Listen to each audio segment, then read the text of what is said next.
This was the brand in 1966, and it was a startup. There was nothing iconic about the brand. It was just an idea of how do we get people outside, how do we disrupt the norms of what currently is being offered to those people who want to get outside. But over time, we established more design ingredients and iconic design ingredients that we reinforced again and again and again with the goal of making this our look. And these design ingredients are bold colors and really simple blocking. So the bold color is all about visibility. You can be seen in the outdoors in this, no matter the weather, and you're going to be much more likely to be seen if you enter into an environment where you're unsafe. And then the blocking is all about durability. So that was layers of extra fabric that were placed on the high wear areas of the garments. It started in function, but now these are incredibly important design system that we feature in really fun and exciting ways in almost everything we do.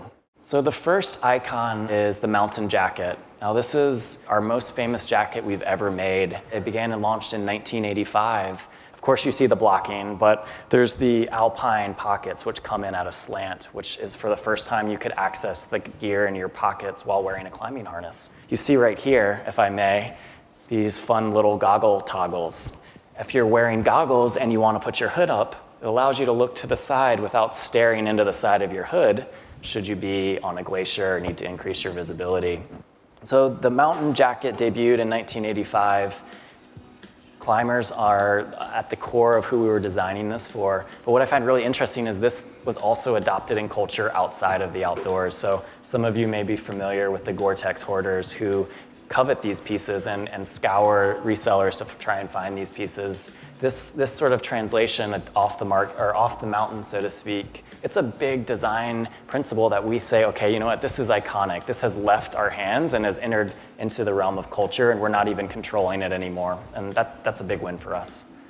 I'm gonna talk through the second icon now, which is the Denali fleece, just as ubiquitous. This piece totally crossed into culture and became the de facto campus uniform in the late 90s, early 2000s. It's a big part of how we think about who our audience is and what is the impact that this brand can have. The third icon is the Nuptse jacket. This was the piece that really kind of translated what it meant to wear a warm jacket. These oversized baffles that you see kind of going horizontally across the jacket, that was a completely new construction technique that allowed us to really fill a ton of down into these chambers, but keep it really packable. All of our down, 100% across the line, including the Nuptse jacket, is sourced responsibly to a responsible down standard. Incredibly warm, also incredibly lightweight. This will be part of the collection that will debut this fall at Nordstrom. It's the 1996 retro edition of this Nuptse jacket, which is a return to these oversized baffles, as well as some really unique features. Again, super warm jacket, and that warmth led to its adoption. So while it was designed for these alpine expeditions, and that raw functionality, as well as just like the swagger that comes across when you wear this thing, really led to its adoption. So the next look is called Cryos, and Cryos really embodies the spirit of relevancy both on and off the mountain. Cryos is notable because this is the very first time we've ever designed a product collection that has the same expedition-proven integrity that goes into some of these looks that are designed for climbing mountains. This is just designed for the city. So the same Gore-Tex, the same taped seams, windproof, waterproof, responsible down filled in the chambers, all of this, but in a silhouette that is a little more sophisticated. And we love this because we see this as an ability to both be relevant on the mountain as well as off the mountain in everything that we do. Another way that we're stretching the brand beyond just the outdoors is through our collaborations. You guys have obviously seen Supreme. Olivia Kim was an incredible partnership that we had with Nordstrom this year.